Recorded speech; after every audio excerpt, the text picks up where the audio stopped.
Viewers, breaking news coming in. Republic accesses another video. Ukrainian APC-4 is destroyed during yesterday's fighting in Kharkiv. It's very crucial to realize that Kharkiv is one of the states that was trying to be captured. Another Ukrainian APC-4 has been destroyed here yesterday. And this is happening after fighting that has continued in Kharkiv and Kyiv yesterday.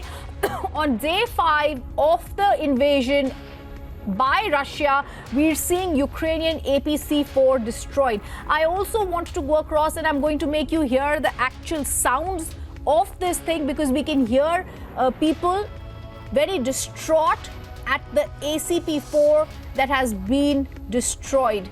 Let me also go across to General G.D. Bakshi, who's joining us now. Major General G.D. Bakshi, destroying. There's been certain Russian attacks that have been let off by the Ukrainians. They've been brave at it. But there are some that have clearly led to a path of destruction in Ukraine. There are going to be talks that are going to be held in Belarus in a short while. What is your sense about these talks? Firstly, I'm very happy that some talks are taking place towards trying to put in place a ceasefire, cessation of hostilities, possibly a return of troops. Because it is an imperative for not just Russia and Ukraine, but the world at large. The price of oil is already shot beyond $100 a barrel. The nations that are struggling with a post-COVID recovery, the economies which are now beginning to look up, will get a serious setback. India itself will suffer grievously if this war continues more than 7 to 10 days. We will suffer. And therefore, it is in the interest of everybody included to see that that does not happen. Unfortunately, the West seems to wanting to cheerlead the Ukrainians into intensifying, into lengthening out this war for months, if possible, till the end of this year. That will be a disaster for the global economy. It is very sad that the Americans, the Russians, the NATO countries are not putting any boots on the ground, and they're wanting to fight Russia to the last Ukrainian. That is rather immoral stance to take. I hope better sense will prevail. It is India's advice to Russia that just like in the 71 war, the Russians gave us full support, but they kept telling us, please hurry up, please speed it up. We did it in 13 days flat. We hope the Russians will be able to do it in 7 to 10 days at most. They should be able to wind up their operations. 2 to 3 days is the maximum that it can stretch. Beyond that, it will go against them. It will go against Ukraine very badly. It will go against the global economy. It will spell a serious setback to the global economy. So common sense dictates that there should be a ceasefire, that there should be cessation of hostilities, and we should give a chance to negotiations once again. Let people not try and cheerlead the Ukrainians into getting their country destroyed. As you continue guiding us on that defense analysis, that's perfect. I also want to tell our viewers, and sir, you can keep talking after I've just broken this.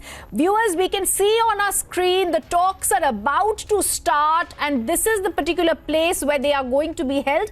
There are delegations from Ukraine and Russia already present here. This is also coming, Major General G.D. Bakshi, as we stay with those pictures at a time when we're being told that in several parts of Ukraine are seeing destruction, shelling, firing, and another Ukrainian APC-4 has just been destroyed in yesterday's fighting. Simultaneously, like you're saying, we're all hopeful that diplomacy could be given a chance, Major General G.D. Bakshi, as those pictures show that those talks are about to start shortly.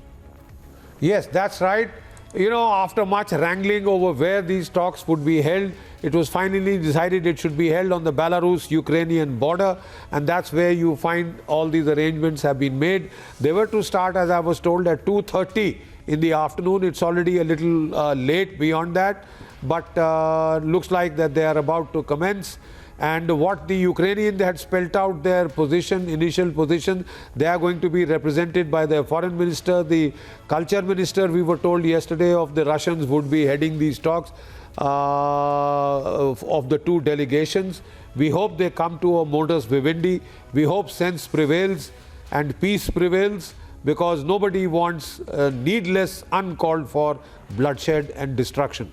I think our advice to the Russians would be exactly what their advice had been to us in the 71 war. They had helped us with everything possible. They had even sent their nuclear submarines and this thing to shadow the 7th Fleet. All the weapons that we had asked for, they had given, and they had given us intelligence, advice, etc. But they had told us, please hurry up, please finish it up fast, please finish it up fast. In all sincerity, I think it is time for the Indian Prime Minister has given exactly the same advice to the Russian President. It's in the interest of Russia, in the interest of India, it is in the interest of the whole world that peace, we return to peace at the fastest. The price of oil doesn't go berserk. The global economy, which is recovering from COVID, doesn't go bust. Yes, I also want to go across to Colonel Rohit Dev, who's also joining us live. Colonel Rohit Dev, Ukraine-Russian peace talks to begin soon. How do we and what do we anticipate from these talks that are going to be held? Like we can see, shortly the talks are to begin. Major General G.D. Bakshi saying, like India's message has been, it's diplomacy that matters. What do you